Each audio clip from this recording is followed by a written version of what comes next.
야, 문 열어. 당장 문 열라고. 현관문 밖에서 시어머니의 고성이 복도 끝까지 울려 퍼졌습니다. 누가 감히 내 아들 집 문을 잠그는 거야. 시어머니는 비밀번호를 눌러도 열리지 않자 주먹으로 문을 두드렸습니다. 옆집 아주머니가 고개를 내밀 정도로 시끄러웠죠. 남편도 당황한 얼굴로 번호를 다시 눌러봤지만 소용없었습니다. 관리소장님, 우리 집 비밀번호가 갑자기 안 돼요. 빨리 올라와 주세요. 관리소장님이 올라오셨고 저는 그 모습을 인터폰 화면으로 조용히 지켜보고 있었습니다. 옆엔 제 변호사와 경찰관 두 분이 서 계셨죠. 심호흡을 한번 하고 현관문을 열었습니다. 어머님, 제 목소리는 놀랄 만큼 차분했습니다. 이 집 제 명의, 제 회사 소유 사택인데요. 아드님은 오늘자로 해고됐고요. 이제 여기 거주할 권한이 없으세요. 시어머니의 얼굴이 하얗게 질렸습니다. 뭐라고? 내 집에서 나가라고? 어머님 집이 아니에요. 제 회사 법인 소유 사택이죠. 등기부등본 여기 있습니다. 변호사님, 등본 좀 주세요. 남편은 제 뒤에 산 경찰관을 보고 말문이 막혔습니다. 복도에 모여든 이웃들도 웅성거리기 시작했죠. 24시간 내로 짐 빼셔 나가세요. 그렇지 않으면 무단 침입으로 체포 요청하겠습니다. 그들은 상상도 할 수 없었죠. 제가 지난 한 달 동안 무엇을 준비해왔는지를요. 저는 그것들을 고스란히 보여줄 준비가 되어 있었고요. 여러분의 구독, 좋아요는 더 많은 사연을 만드는 힘이 됩니다. 안녕하세요. 저는 한소윤입니다. 37살이고 인테리어 디자인 회사를 운영하고 있습니다. 지금부터 들려드릴 이야기는 1년 전 겨울부터 시작됩니다. 초겨울 저녁이죠. 대학병원 외래에서 아들 도윤이의 정기투석을 마치고 집으로 돌아왔을 때 현관에 들어서자마자 시어머니의 목소리가 들렸습니다. 어머, 이제 오냐? 저녁은 차려놨냐? 거실 소파에 편하게 앉아 TV를 보고 계시던 시어머니였습니다. 손에는 커피잔이 들려 있었고 테이블 위엔 과일 껍질이 가득했죠. 제가 아침에 깎아둔 사과와 베었습니다. 어머님, 도윤이 상태가 안 좋아서 병원에서 시간이 좀 걸렸어요. 그래도 저녁 시간은 지켜야지. 태진이가 배고프다고 전화했잖아. 도윤이는 제 손을 꼭 잡고 있었습니다. 7살밖에 안 된 아이가 벌써 눈치를 보고 있었던 거죠. 저는 도윤이를 방으로 데려가 누인 다음 부엌으로 향했습니다. 냉장고를 열고 반찬을 꺼내는데 시어머니가 부엌 문 앞에 서 계셨습니다. 서윤아, 내일 우리 친구들 집에 온대. 점심 준비 좀 해놔. 어머님, 내일은 회사에 중요한 미팅이 있어서요. 회사 일이 뭐가 그리 중요해? 시어머니 체면이 먼저지. 더 이상 말을 이어갈 수가 없었습니다. 시어머니는 제 대답을 듣지 않았거든요. 이미 친구들에게 자랑할 메뉴를 혼잣말로 중얼거리며 거실로 돌아가셨습니다. 저녁 식탁은 늘 그랬듯 조용했습니다. 남편은 회사 본부장이라는 직함을 내세우며 집에서도 군림하는 스타일이었죠. 제가 건넨 반찬 그릇을 받으면서도 눈 한 번 마주치지 않았습니다. 오늘 회사에서 큰 프로젝트 따냈어. 계약금만 5억이야. 남편이 말했습니다. 시어머니는 눈을 반짝이며 아들을 바라봤죠. 역시 우리 태진이야. 엄마가 뭘 했어? 넌 성공할 애라고 했잖아. 어머니 덕분이죠. 그 대화 속에 저는 없었습니다. 제가 운영하는 회사의 본부장이라는 사실도, 그 프로젝트를 따낸 게 제 인맥 덕분이라는 것도 그들은 관심이 없었습니다. 식사를 마치고 설거지를 하는데 도윤이가 부엌으로 왔습니다. 창백한 얼굴로 저를 올려다보며 작은 목소리로 말했죠. 엄마, 나 때문에 힘들지? 심장이 철렁 내려앉았습니다. 이 어린아이가 무슨 죄가 있다고 이런 말을 하는 걸까요? 저는 손을 씻고 도윤이를 안아 올렸습니다. 무슨 소리야? 우리 도윤이. 엄마는 너랑 있을 때가 제일 행복해. 할머니가 그랬어. 내가 아프니까 엄마가 짜증난대. 숨이 막혔습니다. 시어머니가 손주 앞에서 그런 말을 했다는 게 믿기지 않았죠. 아니, 사실 믿기지 않은 건 아니었습니다. 그분은 늘 그런 식이었으니까요. 도윤아, 할머니 말은 신경 쓰지 마. 엄마는 네가 건강해지는 게 세상에서 제일 중요해. 도윤이는 제 품에 얼굴을 묻었습니다. 작은 어깨가 떨리는 게 느껴졌죠.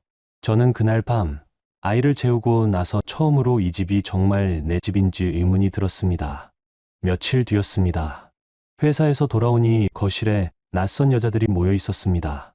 시어머니의 친구분들이었죠. 테이블 위엔 제가 아침 일찍 준비해둔 음식들이 펼쳐져 있었습니다. 어머, 며느리 오셨네. 우리 영자 씨 복 터졌어요. 며느리가 이렇게 요리를 잘한대. 한 분이 저를 보며 말했습니다. 시어머니는 으슥한 표정으로 고개를 끄덕였죠. 뭐, 그래도 시어머니 체면은 챙겨줘야지. 저는 인사만 하고 방으로 들어가려 했습니다. 그런데 시어머니가 저를 불렀습니다. 서윤아, 커피 좀 내와. 어머님, 제가 지금 도윤이 약 챙겨야 해서요. 애 약은 나중에 먹여도 되잖아. 손님 대접이 먼저지. 결국 저는 부엌으로 가서 커피를 내렸습니다. 손님들 앞에서 며느리를 부리는 모습을 보여주고 싶으셨던 거겠죠.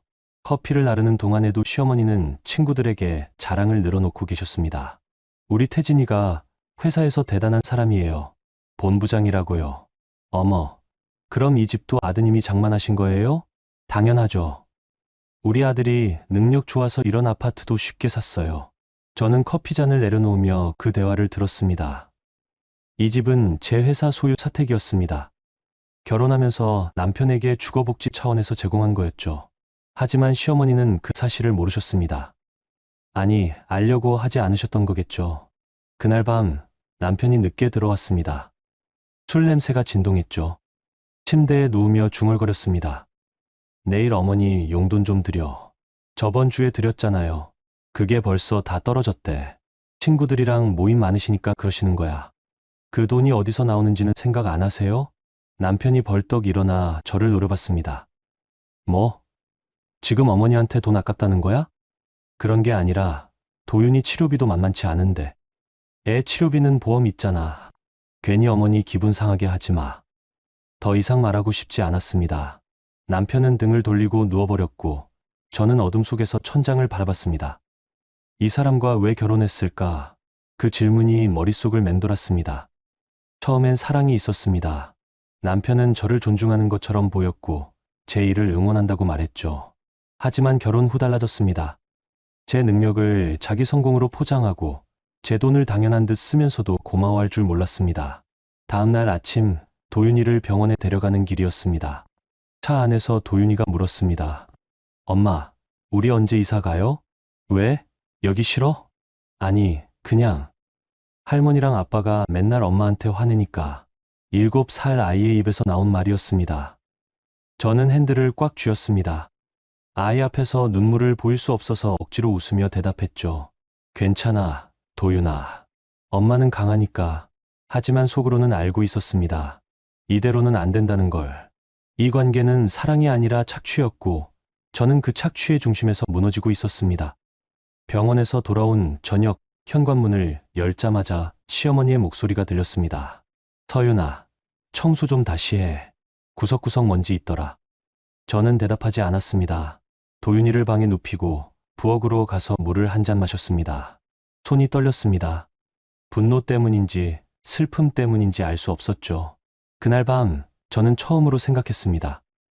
이 집에서 나가야 한다고. 아니, 정확히는 이들을 내보내야 한다고. 이 집은 제 회사 소유니까요. 하지만 그때는 몰랐습니다. 진짜 전쟁은 이제 시작이라는 거요. 한파가 몰아친 1월이었습니다. 도윤이의 수술 날짜가 갑자기 앞당겨졌습니다. 담당 의사 선생님이 전화를 주셨죠. 한서윤 어머님, 도윤이 상태가 예상보다 빠르게 악화되고 있어서요. 다음 달로 예정했던 수술을 이번 달 안에 해야 할 것 같습니다. 심장이 쿵 내려앉았습니다. 수술 자체도 무서웠지만 그보다 급한 건 비용 문제였습니다. 저는 서둘러 은행으로 향했습니다. 도윤이를 위해 따로 마련해둔 보험금 계좌를 확인하려고요. 창구 직원이 통장을 건네며 말했습니다. 잔액 조회하시겠어요? 네. 화면에 찍힌 숫자를 보는 순간 숨이 멎었습니다. 1억 원이 있어야 할 계좌에 3천만 원밖에 남아있지 않았습니다. 7천만 원이 어디론가 빠져나간 거였죠. 언제 인출됐죠? 목소리가 떨렸습니다. 직원이 거래 내역을 확인하더니 조심스럽게 대답했습니다.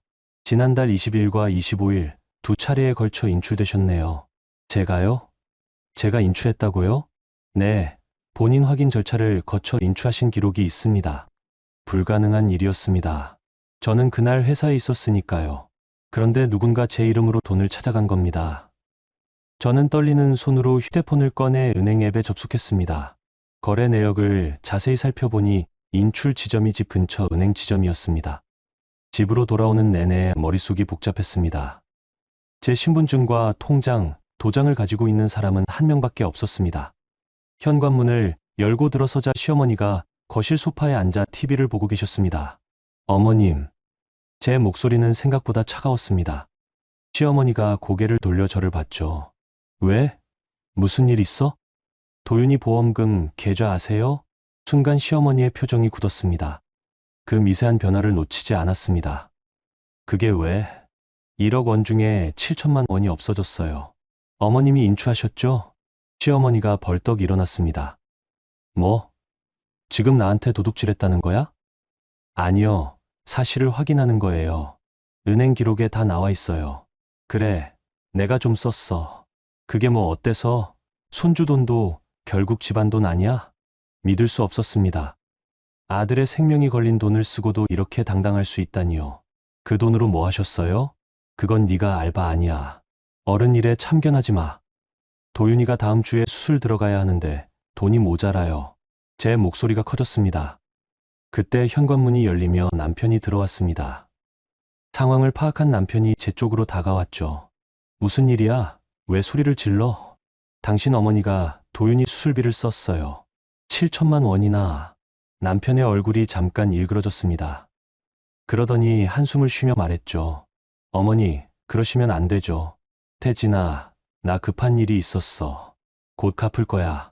뭐가 그렇게 급했길래 손주 수술비를 써요? 제가 다그쳐 물었습니다. 시어머니는 입을 다물었습니다. 남편이 저를 바라보며 말했죠. 서윤아, 일단 진정해. 어머니가 그러실 만한 사정이 있었을 거야. 사정이요? 아들이 죽을 수도 있는데 무슨 사정이 수술비보다 중요해요? 목소리 낮춰. 이웃들 다 들어. 남편이 저를 제지했습니다. 저는 그제야 깨달았습니다. 이 사람은 어머니 편이구나. 아들보다, 아내보다 어머니가 먼저구나. 알았어요. 그럼 당신이 책임지세요. 모자란 돈 당신이 마련하세요. 그게 지금 당장은 어렵고. 왜요? 본부장님 아니세요? 5억짜리 계약 따오셨다면서요? 남편의 얼굴이 붉어졌습니다.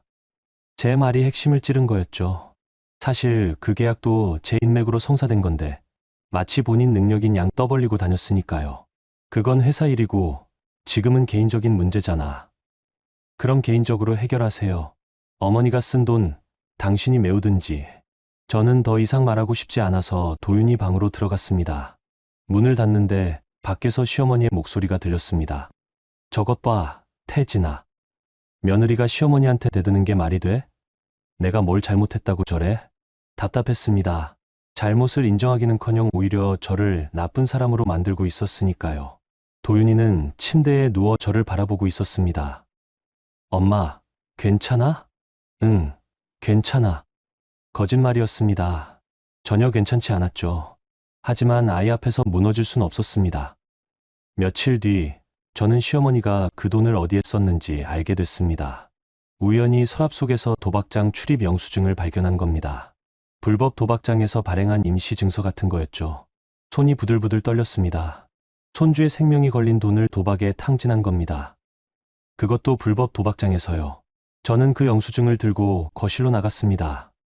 시어머니가 TV를 보고 계셨죠. 어머님, 이게 뭐예요? 영수증을 내밀었습니다. 시어머니의 얼굴이 하얗게 질렸습니다. 그건 어디서 찾았어? 그게 중요해요? 손주 수술비를 도박에 쓰셨어요. 조용히 해. 태진이한테 들키면 안 돼. 시어머니가 다급하게 저를 말렸습니다. 그 순간 모든 게 이해됐습니다. 남편도 어머니의 도박 문제를 알고 있었던 거죠. 그래서 덮으려고 했던 겁니다. 남편한테 말할 거예요. 아니, 경찰에 신고할 거예요. 네가 감히 시어머니를 경찰에 신고해? 손주 돈 훔친 건 범죄예요. 그때 현관문이 열렸습니다. 남편이었습니다. 상황을 본 남편이 저와 어머니 사이에 섰습니다. 서윤아, 일단 진정하고 얘기해. 진정하라고요? 당신 어머니가 도윤이 수술비를 도박에 날렸는데 진정하라고요? 남편의 표정이 어두워졌습니다. 알아. 나도 알고 있어. 그래서 내가 처리하려던 거야. 어떻게요? 7천만 원을 어떻게 처리하려고요? 처가 쪽에서 좀 빌리려고 했어. 어머니한테 말 안 하고. 순간 머리가 띵했습니다. 저희 어머니한테 거짓말을 해서 돈을 빌리려던 겁니다. 아들 치료비가 부족하다고 하면 제 어머니가 안 주실 리 없으니까요. 그럼 우리 어머니는 속여도 돼요? 당신 어머니 도박 빚을 우리 집안이 메워줘야 해요? 지금은 그게 중요한 게 아니잖아. 도윤이 수술이 급한 거고. 맞아요. 급해요. 그러니까 당신 어머니가 책임지셔야죠. 시어머니가 벌떡 일어나 제 앞으로 다가왔습니다. 책임지라고? 내가 손주 죽이려고 그런 줄 알아? 나도 급한 일이 있었어. 도박이 급한 일이에요? 입 조심해. 네가 시어머니한테 그렇게 말해도 돼? 목소리가 높아졌습니다. 저도 더 이상 참을 수 없었죠. 그럼 어떻게 말하라고요? 고맙다고 해요? 손주 살릴 돈 가져다 써주셔서 감사하다고요? 이것 봐, 태진아. 저 여자 버릇이 없어도 한참 없어. 내가 시어머니인데 저렇게 대들어도 돼? 남편이 저를 노려봤습니다. 서윤아, 사과해. 뭐라고요? 어머니한테 사과하라고. 네가 지금 너무 심하게 나가고 있어. 믿을 수 없었습니다. 잘못한 사람은 시어머니인데 제가 사과를 해야 한다고요? 저는 남편을 똑바로 바라봤습니다. 사과는 제가 할 말이 아니에요. 어머님이 하셔야죠. 도윤이한테. 지금 장난해? 어머니가 손주한테 사과를 해? 당연하죠. 잘못했으면 사과하는 게 맞잖아요. 남편이 한숨을 쉬며 고개를 저었습니다. 너 오늘 이상해. 나가 있어. 일단. 제가 나가요? 이 집에서요? 응. 머리 좀 식히고 와. 이러다간 정말 큰일 나겠어. 저는 웃음이 나왔습니다. 황당해서요. 피해자는 저와 도윤이인데 제가 나가라니요. 하지만 더 이상 이 공간에 있고 싶지 않았습니다. 저는 가방을 들고 현관문을 나섰습니다. 복도에 서서 한참을 울었습니다. 분노와 억울함, 배신감이 한꺼번에 밀려왔습니다. 이 사람들과 계속 살 수 있을까? 도윤이를 위해서라도 참아야 하나? 하지만 참는 게 정답일까? 그날 밤, 저는 처음으로 변호사를 만나야겠다고 생각했습니다. 이 문제를 법적으로 정리해야 한다고요. 사랑으로 시작한 결혼이었지만, 이제는 법과 책임의 문제로 끝내야 할 것 같았습니다. 설 연휴가 지나고 2월 초였습니다. 저는 회사 재무팀에 남편의 법인카드 사용 내역을 요청했습니다. 표면적인 이유는 경비정산 점검이었지만 속마음은 달랐습니다. 뭔가 이상하다는 직감이 있었거든요. 재무팀장이 서류를 건네며 조심스럽게 말했습니다. 대표님, 박 본부장님 카드 내역이 좀 특이한 부분이 있긴 합니다. 어떤 부분이죠? 거래처 접대비로 처리된 게 많은데 실제 거래처 미팅 일정과 안 맞는 경우가 있어요. 서류를 넘기는데 손이 떨렸습니다. 3월부터 12월까지 거의 매주 고급 레스토랑과 호텔 라운지 결제 내역이 있었습니다. 금액도 만만치 않았죠. 한 번에 200만 원씩 넘는 경우도 있었습니다. 이 날짜들 실제 거래처 담당자들한테 확인 좀 해주세요. 정말 미팅이 있었는지. 알겠습니다. 이틀 뒤 재무팀장이 다시 찾아왔습니다. 얼굴이 어두웠죠. 대표님, 확인해 봤는데요. 거래처 쪽에선 그날 미팅 없었다고 하네요. 전부요? 네. 적어도 제가 확인한 15건 중에 12건이 허위 접대였습니다. 숨이 막혔습니다. 남편이 회사 돈을 유용하고 있었던 겁니다. 그것도 체계적으로요. 저는 법무팀에도 연락했습니다. 남편의 결제 서류와 실제 사업 진행 내역을 대조해달라고요. 며칠간 자료를 검토하던 법무팀장이 보고서를 들고 왔습니다. 대표님, 심각합니다. 박 본부장님이 허위로 보고한 프로젝트가 최소 5건입니다. 허위 보고요? 네. 계약금을 받았다고 보고했는데 실제로는 계약이 안 된 경우도 있고 금액을 부풀려서 보고한 경우도 있습니다. 그 차액은 어디로 갔죠? 법무팀장이 조심스럽게 대답했습니다. 추적해보니 개인 계좌로 빼돌린 것 같습니다. 머릿속이 하얗게 변했습니다. 남편이 회사를 상대로 횡령을 저지른 겁니다. 제 회사를요. 저는 모든 증거 자료를 모으라고 지시했습니다. 그날 저녁 집에 돌아가지 않고 어머니를 찾아갔습니다. 교육재단 사무국에 계셨죠. 어머니는 제 얼굴을 보더니 바로 하셨습니다. 무슨 일 있었니? 엄마. 그제야 눈물이 났습니다. 그동안 참았던 게 한꺼번에 터져 나왔죠. 어머니가 저를 안아주셨습니다. 천천히 말해봐. 모든 걸 말씀드렸습니다. 도윤이 수술비를 시어머니가 도박으로 날린 일, 남편이 회사 돈을 횡령한 일, 그리고 저를 속여 처가에서 돈을 빌리려던 일까지요. 어머니의 얼굴이 굳어갔습니다. 하지만 화를 내시는 대신 차분하게 물으셨죠. 서윤아, 넌 어떻게 하고 싶니?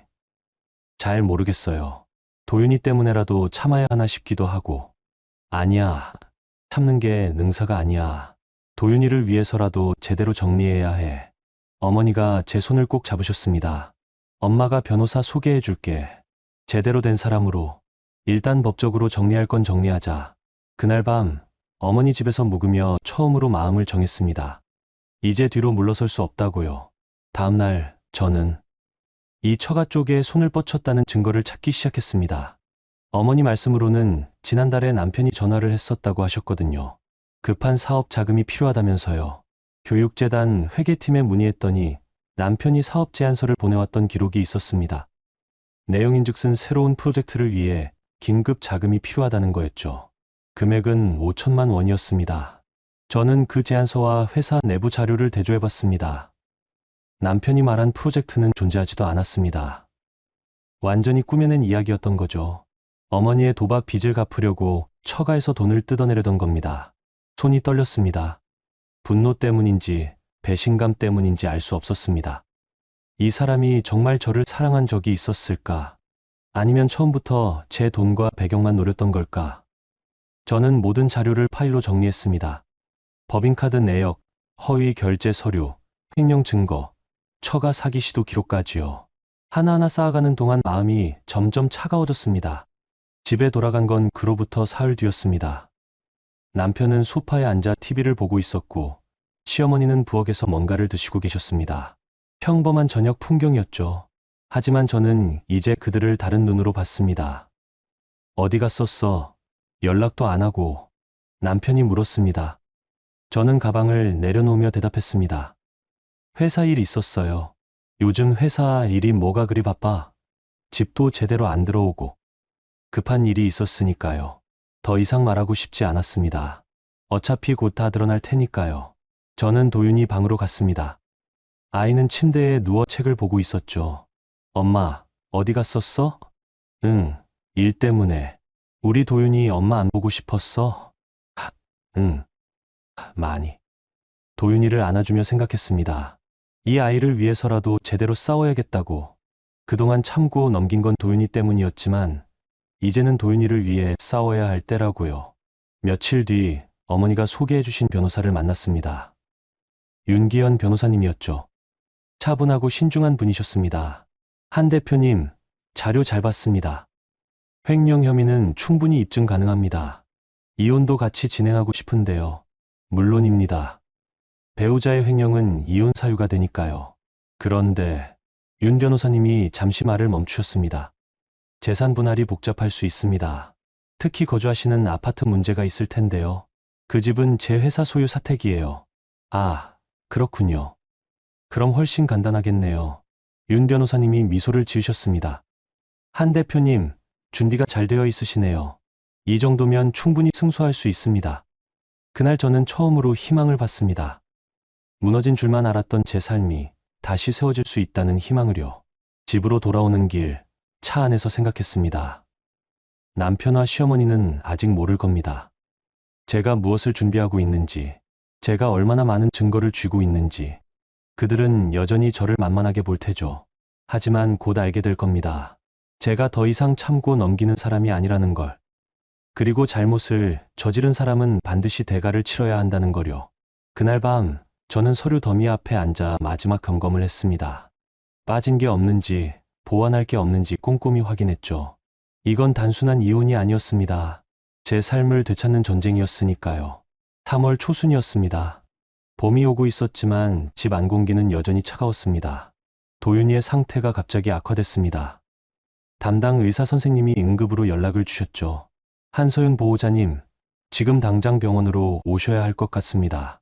회사에서 일하던 중이었습니다. 저는 서둘러 병원으로 달려갔습니다. 도윤이는 응급실 침대에 누워 있었고 얼굴은 창백했죠. 제 손을 보더니 작게 웃으며 말했습니다. 엄마, 미안해. 또 아프게 해서. 가슴이 무너졌습니다. 이 어린아이가 왜 미안해야 하는 걸까요? 저는 도윤이 손을 꼭 잡고 의사 선생님 말씀을 들었습니다. 일시적인 거부 반응입니다.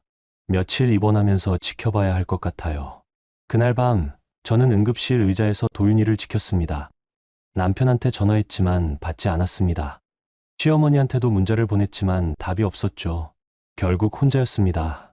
새벽 5시쯤 도윤이가 잠들고 나서야 저도 잠깐 눈을 붙였습니다. 딱딱한 의자였지만 피곤해서 잠들 수 있었죠. 하지만 1시간도 못 자고 깼습니다. 도윤이가 깨어났거든요. 엄마, 아빠는 일 때문에 바빠서. 거짓말이었습니다. 남편이 어디서 뭘 하는지 몰랐으니까요.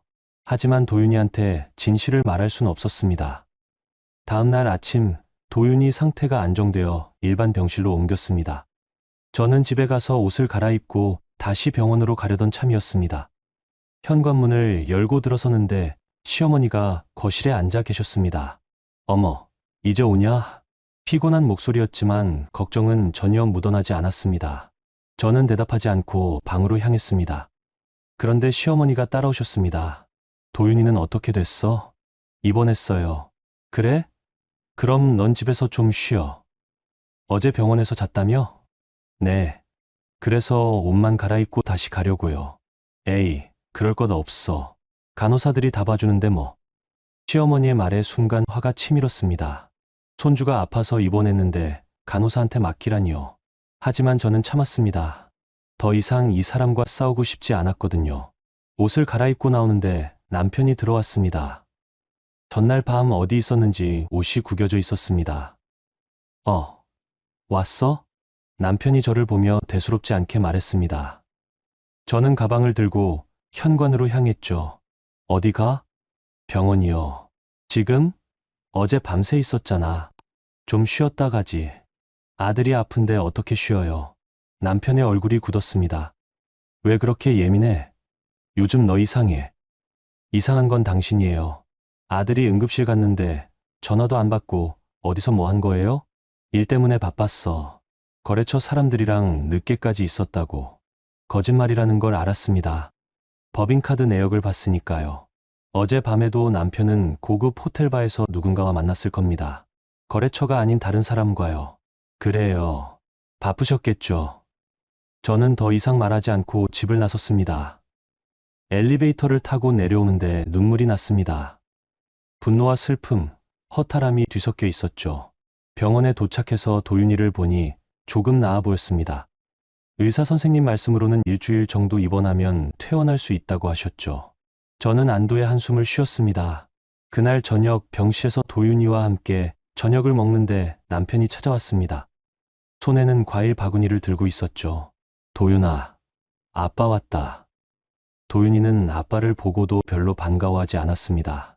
남편이 그 반응을 눈치챘는지 어색하게 웃으며 과일을 내려놓았습니다. 서윤아, 잠깐 나와봐. 복도로 나가자 남편이 말했습니다. 우리 좀 얘기해야 할 것 같아. 무슨 얘기요? 요즘 너 나한테 너무 차갑잖아. 뭐가 그렇게 불만이야? 불만이냐고요. 어디서부터 말해야 할지 모를 정도로 많았습니다. 하지만 저는 차분하게 대답했습니다. 불만 없어요. 그냥 피곤할 뿐이에요. 피곤하면 어머니한테 좀 부탁해. 도윤이 봐달라고. 어머님은 바쁘시잖아요.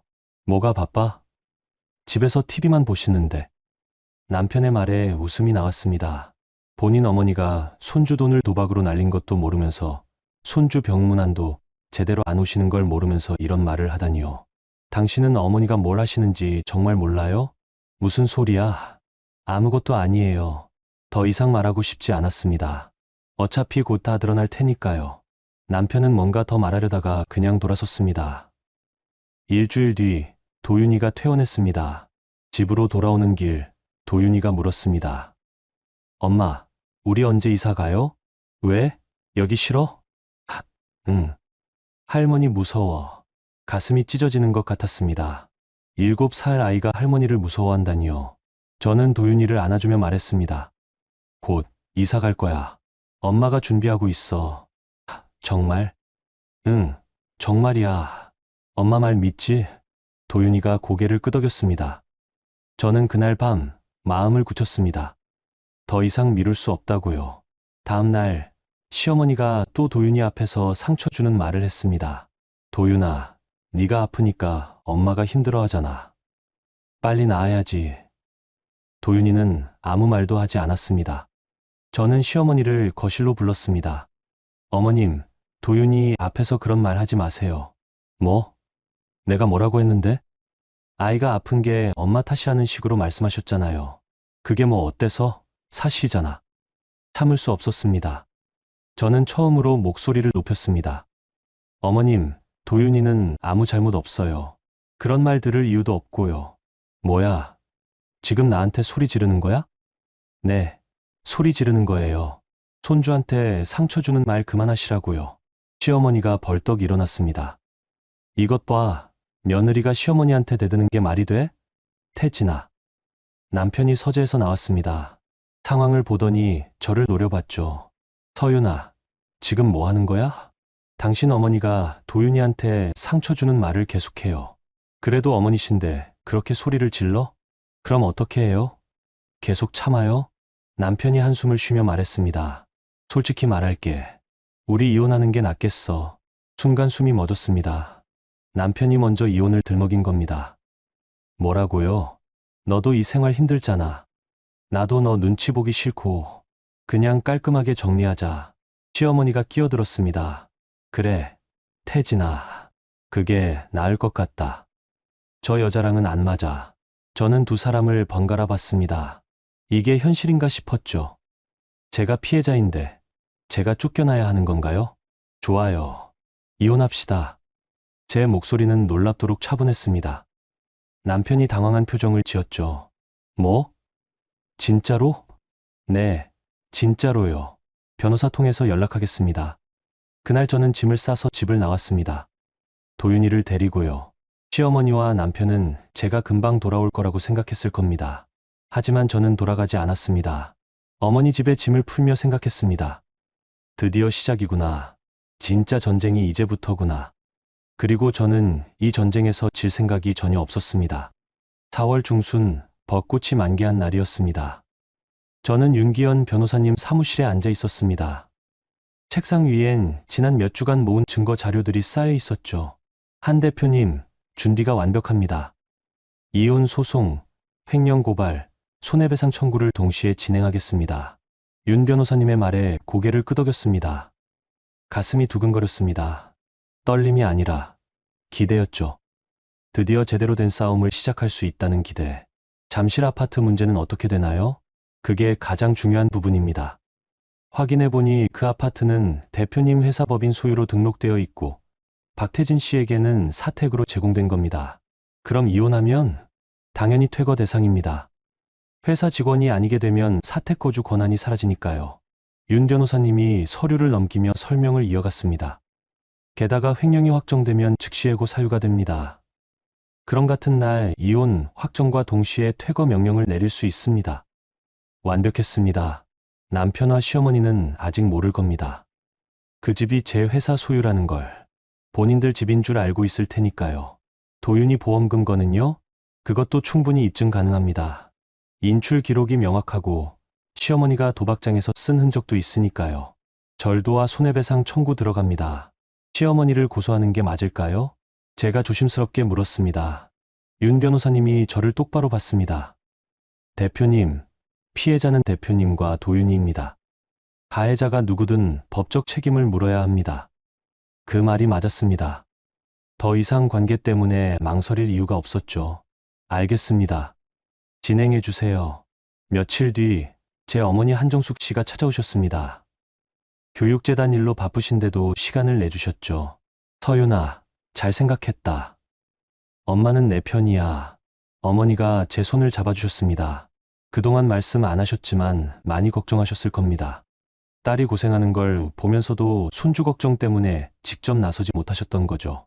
엄마, 도윤이 수술비는 제가 마련할게요. 무슨 소리야. 그건 엄마가 도와줄게. 손주 치료비를 왜 네가 혼자 감당해? 아니에요. 제가 할 수 있어요. 회사 자금을 일부 정리하면 충분했습니다. 남편이 횡령한 돈도 회수할 계획이었고요. 어머니는 제 의지를 보시고 더 이상 말씀하지 않으셨습니다. 그래, 네가 원하는 대로 해. 대신 필요하면 언제든 말해. 네, 엄마. 그날 저녁 저는 회사 이사회 준비를 시작했습니다. 남편을 해고하려면 이사회 결의가 필요했거든요. 다행히 이사진 대부분이 제 편이었습니다. 횡령 증거를 보여드렸더니 모두 동의하셨죠. 한 대표, 이건 명백한 배임입니다. 즉시 해고하셔야 합니다. 이사 한 분이 말씀하셨습니다. 다른 이사들도 고개를 끄덕였죠. 이혼 판결과 동시에 진행하겠습니다. 잘 생각하셨습니다. 개인적으로 힘드시겠지만 회사를 위해서라도 필요한 조치입니다. 이사회를 마치고 나오는데 재무팀장이 기다리고 있었습니다. 대표님, 추가로 발견된 게 있습니다. 뭔데요? 박 본부장님이 접대한다며 만났던 사람들 중에 오세라라는 여성이 있습니다. 호텔 라운지에서 자주 만났던 것 같은데. 내연녀였습니다. 남편이 회사 돈으로 다른 여자를 만나고 있었던 겁니다. 제가 도윤이 간병하고 회사 일하느라 정신없을 때 그 사람은 다른 여자와 호텔에서 시간을 보냈던 거죠. 증거 확보해 주세요. 전부 다요. 알겠습니다. 분노보다는 허탈함이 먼저 왔습니다. 이 사람이 정말 나를 사랑한 적이 있었을까? 아니면 처음부터 이용만 한 걸까? 답은 이미 나와 있었습니다.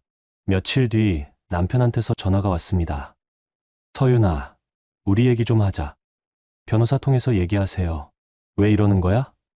진짜 이혼하려고? 네, 진짜예요. 재산 분할 생각해봤어. 이혼하면 넌 손해야. 웃음이 나왔습니다. 본인이 횡령한 것도 모르고 집이 제 회사 소유인 것도 모르면서 재산 분할을 들먹이다니요. 손해는 당신이 보실 거예요. 뭐? 무슨 소리야? 곧 알게 될 거예요. 전화를 끊고 나서 윤 변호사님한테 연락했습니다. 변호사님, 소장 접수해 주세요. 알겠습니다. 내일 바로 진행하겠습니다. 드디어 시작이었습니다. 지난 몇 달간 준비한 모든 게 이제 시행에 옮겨지는 거였죠. 저는 창밖을 바라봤습니다. 벚꽃이 지고 있었습니다. 겨울이 끝나고 봄이 왔듯이 제 삶에도 새로운 계절이 오고 있었습니다. 그날 밤 도윤이와 함께 저녁을 먹었습니다. 엄마, 우리 언제 새 집으로 가요? 조금만 기다려. 엄마가 정리할 게 있어. 할머니랑 아빠는 안 와요? 응, 안 와. 이제부터는 엄마랑 도윤이만 살 거야. 도윤이가 환하게 웃었습니다. 그 웃음을 보니 확신이 들었습니다. 제가 하는 일이 옳다는 거요. 다음 날 이혼 소장이 접수됐습니다. 동시에 횡령 고발장도 검찰에 제출됐죠. 남편은 회사에서 갑자기 조사를 받게 됐습니다. 이게 무슨 일입니까? 저한테 왜 조사를 하는 거죠? 남편이 항의했지만 법무팀은 차분하게 증거를 제시했습니다. 허위 결제, 법인카드 유용, 회사 돈 횡령 증거가 한꺼번에 쏟아졌죠. 이건 오해입니다. 오해가 아닙니다. 모든 게 기록에 남아 있습니다. 남편은 패닉 상태였습니다. 제게 전화를 걸었지만 받지 않았습니다. 시어머니한테도 연락했겠지만 그분도 어찌할 수 없는 일이었죠. 그날 저녁 윤 변호사님한테서 연락이 왔습니다. 대표님, 상대 측 변호사가 협의 이혼을 제안했습니다. 거절하세요. 재판으로 갑니다. 알겠습니다. 협의할 생각이 전혀 없었습니다. 법적으로 확실하게 정리하고 싶었거든요. 그래야 다시는 이들이 제 삶에 침범하지 못할 테니까요. 며칠 뒤 이혼 조정 기일이 잡혔습니다. 법원에서 남편을 마주쳤습니다. 초췌해 보였죠. 옆에는 시어머니도 함께 왔습니다. 서윤아, 우리 얘기 좀 하자. 시어머니가 다가왔습니다. 하지만 저는 대답하지 않았습니다. 윤 변호사님이 제 앞을 막아섰죠. 상대 측과 사적인 접촉은 삼가 주시기 바랍니다. 조정실에 들어가서도 남편은 계속 협의를 요구했습니다. 서윤아, 우리 조용히 정리하자. 왜 이렇게까지 해? 조용히 정리할 시기는 지났어요. 이제는 법대로 하는 거예요. 조정은 결렬됐습니다. 재판으로 가기로 확정됐죠. 저는 법원을 나서며 생각했습니다. 이제 정말 돌이킬 수 없는 강을 건넜구나. 그날 밤 어머니가 전화하셨습니다. 서윤아, 힘들지? 아니요, 엄마. 전혀 안 힘들어요. 정말 그랬습니다. 오히려 속이 시원했죠. 드디어 제 삶을 되찾고 있다는 느낌이 들었으니까요. 그래, 네가 강한 아이라는 거 엄마는 알아. 끝까지 힘내. 네, 엄마. 걱정 마세요. 전화를 끊고 나서 창밖을 봤습니다. 밤하늘에 별이 빛나고 있었습니다. 어둠 속에서도 빛은 있다는 걸 그날 밤 저는 확실히 느꼈습니다. 5월 중순이었습니다. 이혼 판결이 확정된 날이었죠. 법원에서 판결문을 받아들고 나올 때 저는 처음으로 자유를 느꼈습니다. 7년간의 결혼 생활이 공식적으로 끝난 겁니다. 윤 변호사님이 제 옆에서 말씀하셨습니다. 축하드립니다, 한 대표님. 이제 새로운 시작입니다. 감사합니다, 변호사님. 법원을 나서는데 남편이 저를 불렀습니다. 하지만 저는 뒤돌아보지 않았습니다. 더 이상 그 사람과 나눌 대화는 없었으니까요. 회사로 돌아와서 바로 이사회를 소집했습니다. 오후 3시 이사진이 모두 모였습니다. 오늘 이혼 판결이 확정됐습니다. 동시에 박태진 본부장의 횡령 혐의도 검찰에서 인정됐습니다. 이사들이 고개를 끄덕였습니다. 저는 준비한 서류를 나눠드렸죠. 따라서 취업규칙 제47조에 의거 박태진 본부장을 즉시 해고 처리하겠습니다. 동의합니다. 이사들이 차례로 동의했습니다. 만장일치였죠. 저는 인사팀에 즉시 해고 통지서를 발송하라고 지시했습니다. 그리고 잠실 사택에 대한 퇴거 명령도 함께 발송해 주세요. 기한은 오늘부터 24시간입니다. 알겠습니다, 대표님. 모든 게 계획대로 진행됐습니다. 남편은 아직 모를 겁니다. 본인이 해고됐다는 것도, 집에서 쫓겨난다는 것도요. 오후 5시쯤 저는 경찰과 변호사를 대동하고 잠실 아파트로 향했습니다. 관리소장님께도 미리 양해를 구했죠. 오늘 있을 일에 대해 설명드렸습니다. 아, 그러셨군요. 알겠습니다. 필요하시면 제가 입회하겠습니다. 감사합니다. 현관 비밀번호는 이미 아침에 바꿔놨습니다. 회사 관리팀에서 처리했죠. 저는 현관 앞에 서서 인터폰 화면을 켰습니다. 잠시 뒤 남편과 시어머니가 집에 들어오려고 현관문 앞에 섰습니다. 비밀번호를 누르는데 문이 열리지 않았죠. 왜 안 돼? 남편이 다시 눌러봤지만 똑같았습니다. 시어머니가 목소리를 높였습니다. 뭐야, 이거? 고장난 거야? 이상하네. 분명히 맞게 눌렀는데. 남편이 관리소에 전화를 걸었습니다. 관리소장님이 올라오셨죠. 무슨 일이십니까? 집 비밀번호가 갑자기 안 돼요. 확인 좀 해주세요. 관리소장님이 저를 보셨습니다. 저는 고개를 끄덕였죠. 그때 시어머니가 저를 발견했습니다. 서윤이 네가 왜 여기 있어? 저는 천천히 다가갔습니다. 옆에는 윤 변호사님과 경찰관 두 분이 함께였습니다. 어머님, 제 목소리는 차분했습니다. 이 집은 제 회사 소유 사택입니다. 그리고 아드님은 오늘자로 해고됐습니다. 남편의 얼굴이 하얗게 질렸습니다. 뭐, 해고? 무슨 소리야? 횡령 혐의로 징계위원회를 거쳐 즉시 해고 처리됐습니다. 따라서 이 사택에 거주할 권한이 없습니다. 윤 변호사님이 서류를 건넸습니다. 해고 통지서와 퇴거 명령서였죠. 남편은 떨리는 손으로 서류를 받아들었습니다. 이건 말도 안 돼. 이 집은 내 집이야. 아니요. 이 집은 제 회사 법인 소유입니다. 등기부등본 여기 있습니다. 또 다른 서류를 보여줬습니다. 남편은 말문이 막혔죠. 시어머니가 소리를 질렀습니다. 야, 문 열어. 내 집에서 나가. 어머님, 다시 말씀드리지만 이 집은 회사 소유입니다. 어머님도 거주 권한이 없으세요. 뭐? 내가 여기서 몇 년을 살았는데 그건 아드님이 직원이었기 때문입니다. 이제 아드님이 해고됐으니 퇴거하셔야 합니다. 경찰관 한 분이 앞으로 나서셨습니다. 퇴거 명령에 불응하시면 무단 침입으로 현행범 체포할 수 있습니다. 시어머니가 뒤로 물러섰습니다. 남편은 저를 노려봤죠. 서윤아, 네가 진짜 이러려고? 네. 제 권리를 찾는 겁니다. 도윤이는 어쩌고? 아빠도 없이 키울 거야? 도윤이는 제가 키웁니다. 당신 없이도 충분히요. 남편의 얼굴이 붉어졌습니다. 분노와 굴욕감이 뒤섞인 표정이었죠. 24시간 내로 개인 물품만 챙겨가세요. 나머지는 법인 자산인이 두고 가셔야 합니다. 법인 자산, 뭐가 법인 자산이야? 가구, 가전, 어머님이 쓰시던 명품 가방까지 전부 법인 비품으로 등록되어 있습니다. 시어머니가 비명을 질렀습니다. 뭐라고? 내 가방이 법인 거라고? 네. 구매 당시 법인카드로 결제됐고 회사 비품으로 등록됐습니다. 제가 준비한 또 다른 서류를 보여줬습니다. 시어머니는 주저앉을 것 같았죠. 이럴 수가. 태진아, 이게 무슨 일이야? 남편은 대답하지 못했습니다. 본인도 몰랐던 사실이었으니까요. 제가 결혼 초기부터 모든 걸 법인 명의로 처리했다는 거요. 오늘 밤 10시까지 짐을 정리해 주세요. 그 이후엔 강제 퇴거 절차를 밟겠습니다. 저는 현관문을 열었습니다. 남편과 시어머니가 멍하니 들어갔죠. 저는 경찰관, 변호사와 함께 거실로 들어갔습니다. 개인 물품만 챙기세요. 법인 자산 목록은 여기 있습니다. 리스트를 건넸습니다. 시어머니가 리스트를 보더니 울음을 터뜨렸습니다. 이게 다 법인 거란 말이야? 내가 뭘 가져가? 옷가지와 개인 소지품만 가능합니다. 남편이 방으로 들어가 짐을 싸기 시작했습니다. 시어머니도 어쩔 수 없이 따라갔죠. 저는 거실에 서서 지켜봤습니다. 1시간쯤 지났을까요? 남편이 가방 2개를 들고 나왔습니다. 시어머니는 큰 캐리어 하나였고요. 이게 전부예요? 응. 이게 다야. 참담한 표정이었습니다.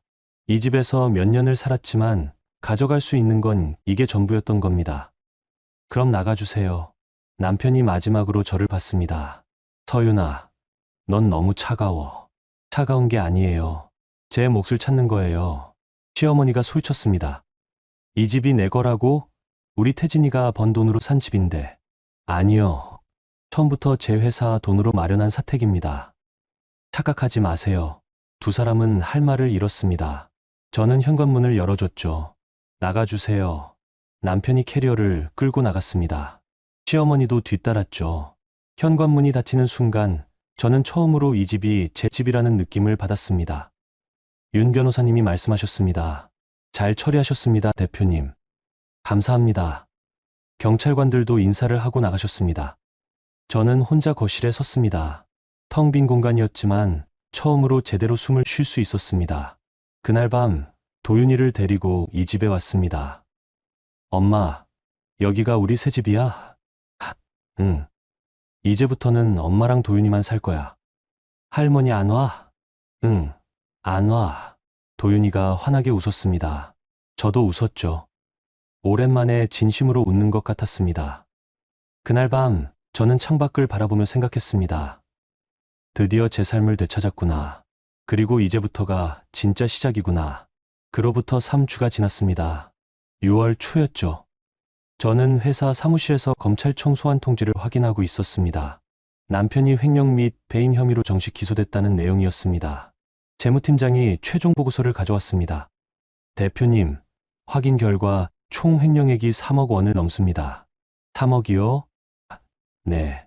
법인카드 유용, 허위 결제, 가짜 프로젝트 대금까지 합치면 정확히 3억 2천만 원입니다. 숨이 막혔습니다. 제가 회사 일하고 아이 간병하는 동안 그 사람은 이렇게 큰 돈을 빼돌리고 있었던 겁니다. 그 돈은 어디로 갔죠? 일부는 시어머니의 도박 빚연재에 쓰인 것 같고 나머지는 오세라라는 여성한테 흘러간 것으로 보입니다. 내연녀였습니다. 저는 법무팀에 그 여자도 조사하라고 지시했습니다. 며칠 뒤 법무팀장이 보고를 올려왔습니다. 대표님, 오세라 씨는 이미 박태진 씨와 연락을 끊은 상태입니다. 뭐라고요? 박 씨가 구속되자마자 전화번호를 바꾸고 잠적했습니다. 검찰 조사에서도 그냥 아는 사람이었다고만 진술했다고 합니다. 비웃음이 나왔습니다. 남편이 회사 돈까지 쏟아부으며 만났던 여자가 상황이 나빠지자 가장 먼저 도망친 겁니다. 남편은 뭐라고 하던가요? 배신당했다며 분노했다고 합니다. 하지만 어쩔 수 없죠. 증거가 명확하니까요. 그날 저녁 윤 변호사님한테서 연락이 왔습니다. 대표님, 박 남편이 구속됐습니다. 구속이요? 네. 증거인멸 우려와 도주 가능성 때문에 구속영장이 발부됐습니다. 드디어였습니다. 남편이 법의 심판을 받게 된 겁니다. 저는 창밖을 바라봤습니다. 해가 지고 있었죠. 며칠 뒤 저는 시어머니를 상대로 한 소송도 진행했습니다. 도윤이 보험금 7천만 원에 대한 절도 및 손해배상 청구였죠. 윤 변호사님이 말씀하셨습니다. 최영자 씨 재산을 조회했는데 별로 없습니다. 전세로 사는 집 보증금 5천만 원 정도가 전부네요. 가압류 가능한가요? 가능합니다. 바로 진행하시겠습니까? 네. 망설이지 않았습니다. 손주의 생명이 걸린 돈을 도박으로 날린 사람에게 동정할 여지는 없었습니다. 일주일 뒤 시어머니한테서 전화가 왔습니다. 처음으로 전화를 받았죠. 서윤아, 제발 좀 살려줘. 목소리가 떨리고 있었습니다. 무슨 말씀이세요? 전세 보증금까지 가압류하면 나는 어떻게 살아? 갈 데가 없단 말이야. 도윤이 수술비를 쓰실 때는 생각 안 하셨나요? 그건 내가 잘못했어. 미안해. 정말 미안하다고. 처음으로 듣는 사과였습니다. 하지만 너무 늦었죠. 어머님, 법원 판결 나오면 그대로 진행할 겁니다. 더 이상 드릴 말씀 없어요. 서윤아, 제발. 전화를 끊었습니다. 가슴이 아팠습니다. 하지만 돌이킬 수 없었습니다. 이미 건넌 강이었으니까요. 7월 중순 남편의 첫 공판이 열렸습니다. 저는 방청석에 앉아 지켜봤습니다. 수의를 입은 남편이 들어왔죠. 초췌한 모습이었습니다. 검사가 기소 내용을 낭독했습니다. 피고인은 2024년 3월부터 2025년 2월까지 총 3억 2천만 원을 횡령하고 남편은 고개를 숙이고 있었습니다. 변호인이 선처를 호소했지만 증거가 명확했습니다. 재판부는 엄한 표정으로 심리를 진행했죠. 공판이 끝나고 나올 때 시어머니가 법원 복도에 서 있었습니다. 저를 보더니 다가왔죠. 서윤아, 어머님, 내가 정말 잘못했어. 용서해 줄 수 없니? 시어머니의 얼굴은 많이 늙어 있었습니다. 화려하던 옷차림도 사라지고 낡은 옷을 입고 계셨죠. 어머님, 용서는 제가 할 수 있는 게 아니에요. 법이 판단할 일입니다. 법이 뭐가 중요해? 우리 가족이었잖아. 가족이라면 손주 수술비를 도박으로 날리지 않으셨겠죠. 시어머니는 할 말을 잃었습니다. 저는 그냥 지나쳤습니다. 며칠 뒤 윤 변호사님한테서 충격적인 소식을 들었습니다. 대표님, 시어머니가 아시는 내용이 있으신가요? 무슨 내용이요? 잠실 아파트에서 살 때 쓰시던 명품, 가방, 가구, 가전제품. 전부 법인 자산으로 등록되어 있었다는 거 아셨죠? 네, 알고 있었어요. 그런데 시어머니는 그걸 전혀 몰랐던 것 같습니다. 아드님이 자기 돈으로 사준 줄 알고 계셨대요. 순간 이해가 됐습니다. 시어머니는 아들이 성공했다고 큰 집도 사고 비싼 물건들도 사준다고 믿으셨던 겁니다. 하지만 실상은 전부 제 회사 돈이었죠. 그럼 시어머니는 진짜로 몰랐던 거예요? 네. 남편이 어머니한테 거짓말을 한 겁니다. 자기가 능력 있는 것처럼 보이려고요. 허세였습니다. 남편은 어머니한테조차 거짓말을 했던 겁니다. 자기가 대단한 사람인 것처럼 포장하려고요. 8월 초 남편의 선고 공판이 열렸습니다. 재판장이 판결문을 낭독했습니다. 피고인을 징역 3년에 처한다. 다만 집행유예 5년을 선고하며 집행유예였습니다. 당장 감옥에 가지는 않지만 전과자가 된 겁니다. 남편은 고개를 떨구고 있었죠. 법원을 나오는데 시어머니가 또 기다리고 계셨습니다. 하지만 이번엔 저를 보지 않았습니다. 그냥 허공을 바라보고 계셨죠. 우리 태진이가 대표 아니었어? 혼잣말 같았습니다. 이 집도, 가방도, 가구도 다 우리 거 아니었어? 시어머니는 그제야 진실을 깨달은 것 같았습니다. 본인이 믿었던 모든 게 허상이었다는 거요. 며칠 뒤 법무팀에서 보고가 올라왔습니다. 대표님, 시어머니가 전세집에서 나가셨습니다. 가압류 때문에요? 네. 보증금을 가압류당하니 집주인이 계약 연장을 거부했대요. 그럼 지금 어디 계세요? 고시원으로 옮기셨다고 합니다. 가슴 한편이 아팠습니다. 하지만 이건 시어머니가 자초한 일이었습니다. 손주 돈을 도박으로 날린 대가였죠. 9월 어느 날 우연히 시어머니를 길에서 봤습니다. 마트 앞에서 폐지를 줍고 계셨습니다. 낡은 옷을 입고 허리를 구부린 채로요. 지나가는 사람들이 희끗희끗 쳐다봤습니다. 누군가는 동정의 눈빛으로, 누군가는 무관심하게요. 시어머니는 그 시선들을 피하지도 못한 채 폐지를 주워 담고 계셨습니다. 예전에는 백화점 VIP 라운지에서 커피를 마시던 분이었습니다. 명품 가방을 들고 친구들한테 자랑하던 분이었죠. 하지만 지금은 폐지를 주어야 하루 끼 일을 해결하는 처지가 됐습니다. 저는 그냥 지나쳤습니다. 동정할 마음도 도와줄 생각도 없었습니다. 이건 시어머니가 선택한 결과였으니까요. 그날 밤 도윤이가 물었습니다. 엄마, 할머니는 어떻게 지내? 잘 모르겠다. 보고 싶지 않아? 아니. 도윤이는 더 이상 묻지 않았습니다. 이 아이도 알고 있었습니다. 할머니가 자기한테 어떤 사람이었는지를요. 며칠 뒤 재무팀에서 횡령 피해금 회수 보고를 올렸습니다. 대표님, 총 3억 2천만 원 중 1억 5천만 원을 회수했습니다. 나머지는요? 태진 씨 명의 재산이 없어서 회수가 어렵습니다. 다만 시어머니 보증금 가압류로 5천만 원은 추가 확보 가능합니다. 진행하세요. 냉정하게 들릴 수도 있었습니다. 하지만 이건 제 권리였습니다.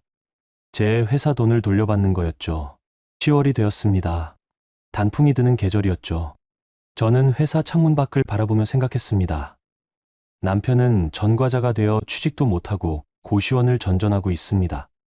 오세라는 그를 버렸고 어머니마저 원망하고 있죠. 시어머니는 아들이 차려준 줄 알았던 모든 게 거짓이었다는 걸 알고 무너졌습니다. 전세집에서도 쫓겨나 고시원에서 살다가 결국 남의 집 가사도우미 일을 하며 폐지를 줍는 신세가 됐습니다. 허세로 쌓아올린 인생은 결국 이렇게 무너지는 거였습니다. 거짓말로 유지한 관계는 진실 앞에서 한순간에 무너지는 거였죠. 저는 창밖을 보며 조용히 중얼거렸습니다. 이제 끝났구나. 정말 모든 게 끝난 것 같았습니다. 길고 긴 전쟁이 드디어 끝난 거였죠. 1년이 흘렀습니다. 이듬해 봄, 벚꽃이 다시 피는 계절이었습니다. 저는 대학병원 수술실 앞 의자에 앉아 있었습니다.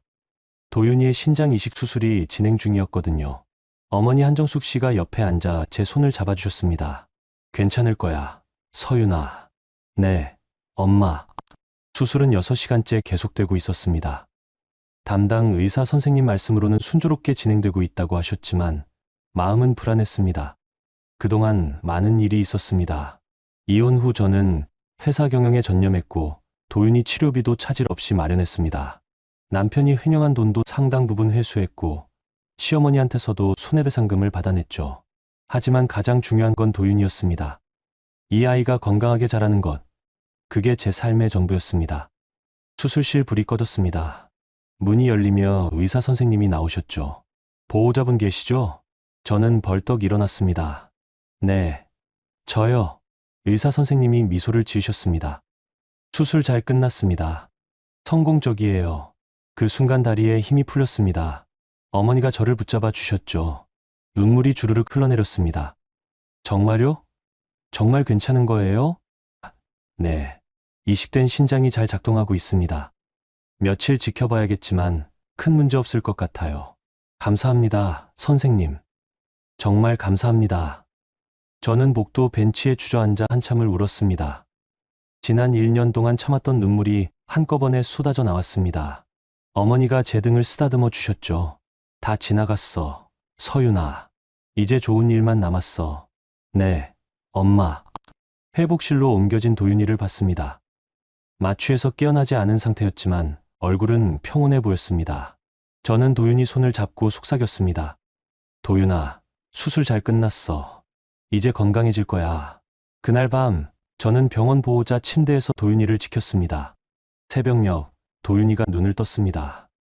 엄마. 응, 도윤아. 엄마 여기 있어. 수술 끝났어? 응. 선생님이 잘 됐대. 이제 곧 나아질 거야. 도윤이가 희미하게 웃었습니다. 그 미소를 보는 순간 제가 지난 1년 동안 쌓아온 이유를 다시 확인했습니다. 이 아이를 지키기 위해서였구나. 2주일 뒤 도윤이가 퇴원했습니다. 집으로 돌아오는 길 도윤이가 창밖을 보며 말했습니다. 엄마, 꽃 예쁘다. 그러게, 봄이 왔네. 엄마, 나 이제 안 아파. 응. 선생님이 잘 관리하면 건강하게 살 수 있대. 도윤이가 환하게 웃었습니다. 그 웃음이 세상에서 가장 아름다웠습니다. 집에 도착해서 도윤이를 방에 눕히고 저는 거실로 나왔습니다. 이 집에서 살기 시작한 지 1년이 됐습니다. 처음엔 무거운 기억들 때문에 힘들었지만 이제는 정말 제 집이라는 느낌이 들었죠. 며칠 뒤 저는 교육재단 이사회에 참석했습니다. 어머니가 이사장으로 계시는 자리였죠. 서윤 이사 복귀하신 걸 환영합니다. 다른 이사분들이 박수를 쳐주셨습니다. 저는 고개를 숙여 인사했습니다. 감사합니다. 앞으로 재단 발전을 위해 최선을 다하겠습니다.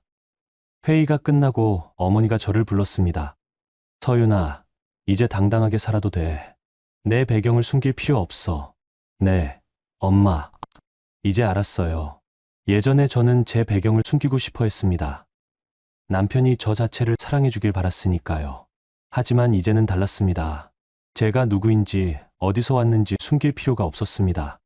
5월 어느 날 회사 직원들과 회식 자리가 있었습니다. 재무팀장이 조심스럽게 물었습니다. 대표님, 박 전 본부장님 소식 들으셨어요? 아니요. 무슨 일인데요? 고시원에서 산다고 하더라고요. 신용불량자라 취직도 못하고. 저는 술잔을 내려놓았습니다. 그렇군요. 대표님은 안 힘드세요? 힘들지 않아요. 그 사람이 선택한 길이니까요. 정말 그랬습니다. 한때는 제 남편이었지만 이제는 남이었습니다. 그리고 그가 지금 처한 상황은 본인이 저지른 일의 대가였죠. 6월 초 거리를 걷다가 우연히 시어머니를 봤습니다. 아파트 단지 앞에서 전단지를 나눠주고 계셨습니다. 가사도우미 일을 구하는 전단지였죠. 가사도우미 필요하신 분, 성실하게 일하겠습니다. 목소리는 쉬어 있었고 얼굴은 주름투성이었습니다. 1년 전만 해도 명품 가방을 들고 다니던 분이 이렇게 변했습니다. 저는 그냥 지나쳤습니다. 시어머니는 저를 알아보지 못했습니다. 아니, 알아봤어도 모르는 척했을 수도 있죠. 집에 돌아와서 도윤이와 저녁을 먹었습니다. 엄마, 오늘 학교에서 친구들이랑 놀았어. 그래? 재미있었어? 응. 나 이제 달리기도 할 수 있어. 도윤이의 얼굴은 건강한 혈색으로 가득했습니다. 수술 후 꾸준히 회복하고 있었죠. 담당 의사 선생님도 놀라실 정도로 좋아지고 있었습니다. 우리 도윤이 정말 많이 건강해졌네. 엄마 덕분이야. 아니야. 도윤이가 열심히 이겨낸 거지. 그날 밤 도윤이를 재우고 발코니에 나갔습니다. 서울 야경이 한눈에 보였습니다. 예전에는 이 풍경을 보면서도 답답했습니다. 갇혀있는 것 같았거든요. 하지만 지금은 달랐습니다. 이 집이, 이 공간이, 이 삶이 온전히 제 것이라는 느낌이 들었습니다. 7월 어느 날 윤 변호사님한테서 전화가 왔습니다. 대표님, 모든 법적 절차가 완료됐습니다. 정말요? 네. 횡령 피해금 회수도 끝났고 최영대 씨한테서 손해배상금도 전액 받았습니다. 감사합니다. 변호사님. 1년 넘게 수고하셨어요.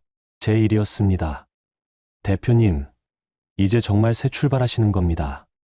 전화를 끊고 나서 창밖을 봤습니다. 여름 햇살이 쏟아지고 있었습니다. 8월 중순 회사 창립 10주년 기념식이 있었습니다. 직원들 앞에서 연설을 했습니다. 지난 1년은 저에게 실현의 시간이었습니다. 하지만 동시에 배움의 시간이기도 했습니다. 어려움 속에서도 흔들리지 않고 함께 해준 여러분께 감사드립니다.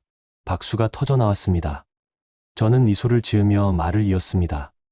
앞으로 우리 회사는 더욱 성장할 것입니다. 여러분과 함께라면 무엇이든 해낼 수 있다고 믿습니다. 행사가 끝나고 직원 한 명이 다가왔습니다. 대표님, 정말 멋지세요. 어떻게 그렇게 강하실 수 있어요? 강한 게 아니에요. 그냥 포기하지 않았을 뿐이죠. 그날 밤 집에 돌아와 도윤이와 함께 영화를 봤습니다. 평범한 일상이었습니다. 하지만 이 평범함이 얼마나 소중한지 이제는 알았습니다. 9월 어느 날 길을 걷다가 남편을 봤습니다. 편의점에서 나오는 길이었죠. 수염이 덥수룩하고 옷도 낡았습니다. 우리 눈이 마주쳤습니다. 남편은 잠깐 멈칫했지만 이내 고개를 돌렸습니다. 저도 그냥 지나쳤습니다. 더 이상 할 말이 없었습니다. 그 사람은 이제 제 인생과 아무 상관없는 사람이었으니까요. 집에 돌아와 도윤이가 물었습니다. 엄마, 오늘 기분 안 좋아? 아니야. 왜? 얼굴이 좀 굳어 있어. 저는 웃으며 도윤이를 안아줬습니다. 괜찮아. 그냥 옛날 생각이 좀 났을 뿐이야. 나쁜 생각? 아니. 이제는 안 나빠. 그냥 지나간 일일 뿐이야. 정말 그랬습니다. 이제는 과거였습니다. 아프고 힘들었던 시간들이지만 이제는 정말 지나간 일이었죠. 10월 말 교육재단 행사에서 연설할 기회가 있었습니다. 많은 사람들 앞에서 제 이야기를 했습니다. 저는 한때 제 배경을 숨기고 살았습니다. 사랑받고 싶어서였죠. 하지만 이제는 알았습니다.